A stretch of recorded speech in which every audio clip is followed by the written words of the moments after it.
Hello, Neil, and welcome to your deck review. For those of you joining us for the first time on YouTube, this is a series where I, Maldhound the Yelly Man, review your deck normal style. We're just going to have a nice 15 to 20 minute conversation about Neil's PP, that being his premise and his practicum. Your premise is the idea behind your deck, what it does, if it does the thing it wants to do.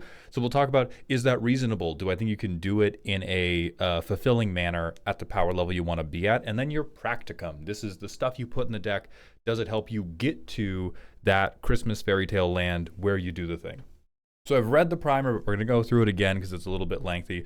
We're doing Pramicon, shut off attacks, and then after we shut off attacks, we have a number of alt win cons to do. Now we also have a number of damage doublers to help us close out the game if we're unable to do our alt win cons. Now, Neil, one of your questions to me was, is this too confused or is it cohesive? I think it's way too confused. I think if you had, one alt win con and you said, well, if Approach of the Second Sun gets exiled from my library somehow, I'm going to pivot to winning the ground game by having damage doublers, and then like Pramicon, I'll just win all the 1v1s. That would be cohesive to me. At the point where we have a package of 8 different alt win cons, who many of them do benefit from the same things, some of them do not, like Millennium Calendar. I think having this whole 8-card package of different things we have to achieve, and then another synergy package of like, actually, plot twist, I'm hitting you, you're dying, I'm hitting you on the ground. That is too confused for me. Like, I think we have to be picking, am I attacking or am I not attacking? If I'm not attacking, you have more than enough varied ways to try to close that game out. If you are attacking, which I do for the record think is a really interesting way to build Pramicon, like Pramicon aggro, I do this to create isolated 1v1s, kind of.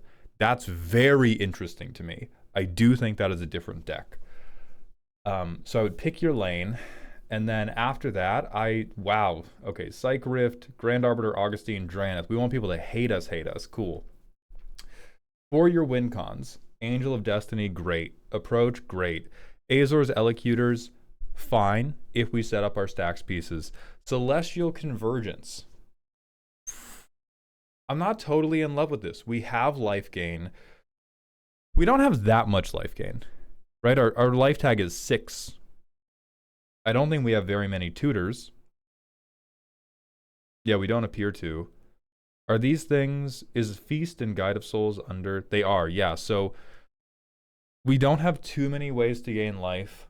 And we don't appear to have any ways to tutor the things that do gain us life. So I would never be confident that we're going to have the highest life total when this ticks to 0.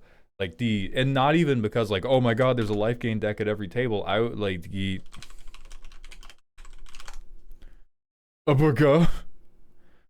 Galta player foretelling this, they destroy us. And then we have Stax, but we don't have interaction, which I also think is a mistake because you have said you don't want this to be a lock deck. I think if you don't want it to be a lock deck, you want to be very, very precise about what your Stax pieces are, and the rest need to be removal spells, because the things you have to achieve is like, well, we have to hit Pramicon, but basically every commander deck has to play its commander. So you have to do Pramicon. We have to play another meaningful combat stopper. Like, that's really all that has to happen. So that can be Silent Arbiter, that can be Propaganda, that can be Ghostly Prison, any of the things that are going to make it difficult for the person to our left or right to hit us. Once we get Pramicon in them, we're like, ooh, combat's done. I can now assemble my alt win con plan. The stuff we have to do after this is disable the people winning outside of combat.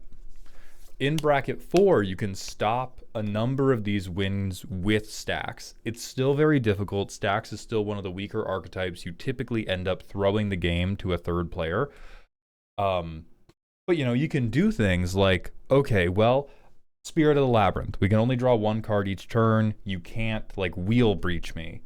Orcish Bowmasters. We're not in black, but if you were in black, same deal. Like there's a number of ways you can punish the typical win lines. In bracket 3 and bracket 2, which this right now is bracket 3, but there's certainly a bracket 2 version of this deck that does exist. You can't really do that as much. Like maybe with Rule of Law, you can slow them down a little bit. But a lot of bracket 2 or even bracket 3 decks just don't give a fuck. Like they just don't. The Aristocrats player is still going to be able to set up on one spell a turn. The Spellslinger player is going to cast one spell on each person's turn. You're still going to get like tick down over time. And so what is more relevant to you at bracket 3 for disabling the other people winning outside of combat is removal. You do not need, let's look at we have Rule of Law, great. We have Spirit of the Labyrinth. I do not think we need a second version of our commander. Our commander is very cheap. It should not be difficult for us to recast him. We should be building this deck with a lot of card draw. You have Crawl Space, Cloudsteel Carrier, Clarion Conqueror. This is a great example. You don't need Clarion Conqueror.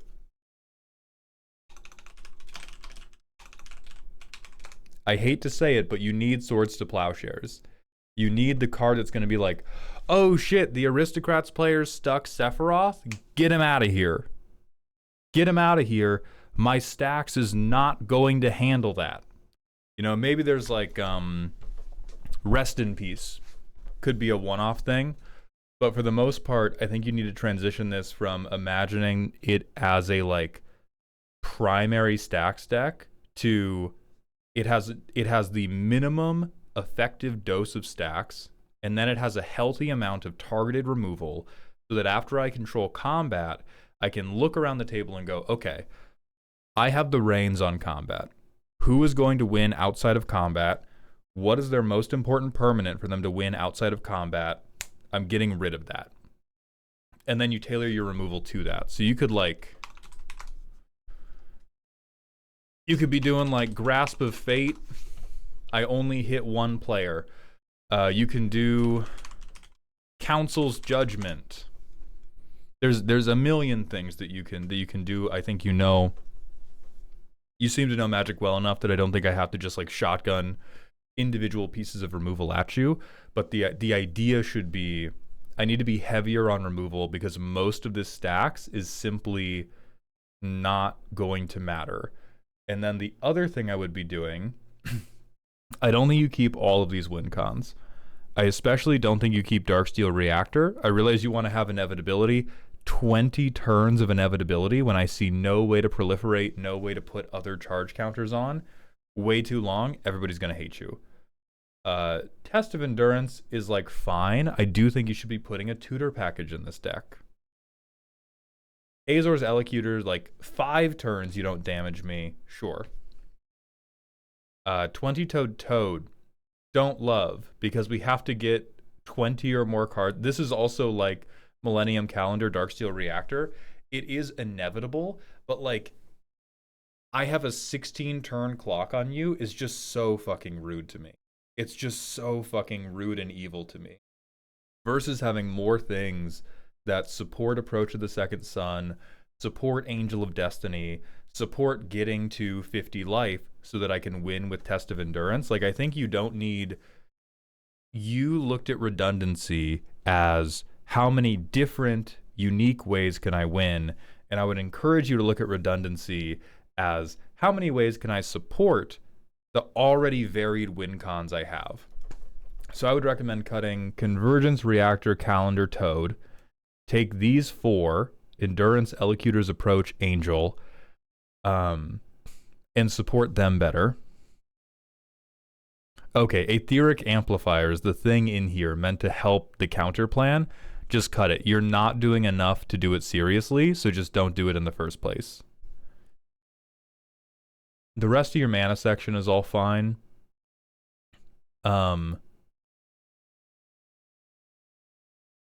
I think you give up on this too. Again, you're not doing it enough to do it seriously. Just do the thing you're already doing seriously. So Pain, Barbs, these doublers, I would just rip straight out. Combat Calligrapher is interesting. I kind of understand it, but I don't love it. Like, it turns up the heat on other players, but it doesn't really help advance our game plan. It also doesn't really protect us, because we're going to be dictating that combat is going in this circular direction anyway. And so this is for a deck where people have a choice of who they can attack. Hey, here's a reason to not attack me. Your deck's whole plan is I remove that choice from you. I don't have to give you a cookie to not attack me. You can't fucking do it. Fuck you. I take back what I said about this, because you can't just pick the other direction right and then nobody can do anything forever. Yeah, great. But I would say Labyrinth, Labyrinth, Thalia. Oh, Suppressor Skyguard's crazy cute. That's awesome. But Labyrinth, Thalia, I'm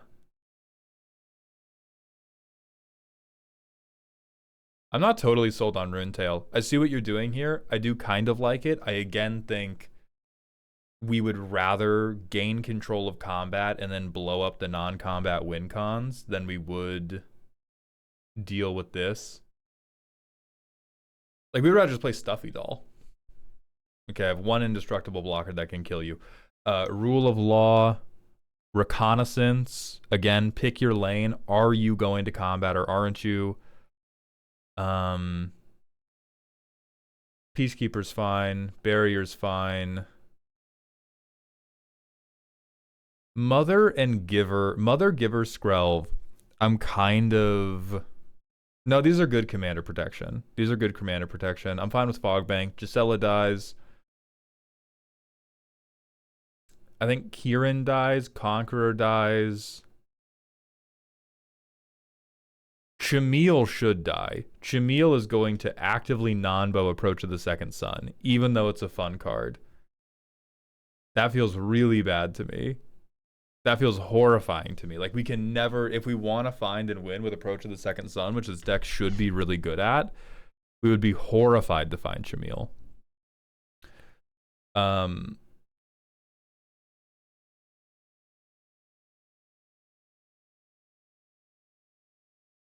don't know if I love Angelic Arbiter.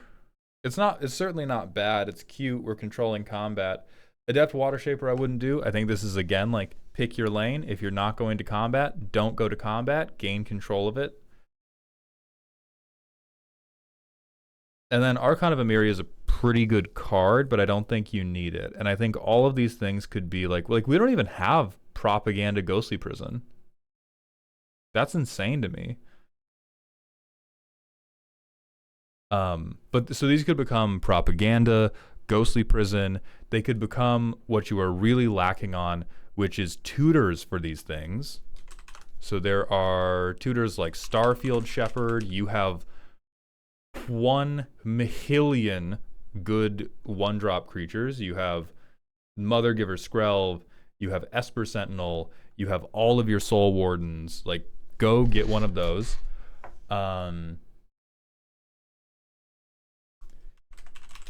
You can Recruiter of the Guard. You can Imperial Guard. I don't remember if Idyllic Tutor is a game changer or not, because they made it 3 mana. It is not. You can Idyllic Tutor, and that would get you Mystic Barrier. Like, there's all these things of, you are trying to do too many different things instead of just being more confident that we're going to do the good thing. And so there are probably games where this deck can come together. We have just made it, I think we have made it like, we've made every individual plan extremely inconsistent. And I think the plans are good enough that that does not have to be the life we live. So like turn 3, hell yeah, Premicon. I have a little bit of control over combat. Turn 4, Grand Arbiter, hell yeah, everybody hates us. And now it's like the last thing in our hand is a I want to go to combat and win card. That doesn't do shit for us. And then we're flooding a little bit. But if this was one of our tutors, if it was impulse draw, if it was any other card draw engine, we would be so happy. Whereas instead, we have a 3/5. And okay, now we have more of like, we have an invincible blockers situation. Sick. I can't progress my game plan at all. 20-toed Toad, the aforementioned, we can now win this game on turn 23. And then crawl space. I achieve even more control over combat. Great. It can protect a win con, but the only win con I have is one that's not coming down the pipe till way later. So overall recommendation, I would cut the number of different plans you have in this deck down to like a quarter of what it currently is. And what you need is just like basic draw go control packages. So you want like the impulse, the stock up, the consult the star charts. You want to be going, because you still, even when we tunnel vision a little bit, when we simplify what we're doing, you still have a lot of plates to spin. You still have to maintain control over the combat pressure coming from your left or right. You have to find removal for the aristocrat or spellslinger player, and you have to go find your win con. So we need to be looking through that deck really aggressively. We don't just need like, we cannot subsist on the card we draw for turn. We can't even subsist on doing like opt or whatever. We have to go like, well, what's coming my next 5 turns? Give me the good one. Move along, please and thank you. And then we need more removal to deal with the other people who are going to be able to win without going to combat, or who are going to be able to overwhelm this combat restriction we have put down. Alexios is actually one of the only one-offs I'm going to have you keep. Truly sick fucking card. You break parity on it super well. You avoid being punished for it super well with the different combat stacks pieces you have. But then everything else is like removal, tutors to support your existing game plan, deck access to support your existing game plan, and then consider bringing in those like propaganda ghostly prison effects. And then you draw the cards in the order that you like, and it's money. Like, I think you can get to even as I say that, I'm not sure that I love. Okay, only one of these is under your control. Actually, Soul Ward and Soul's Attendant, that's probably fine. You can probably get to a high life total that way.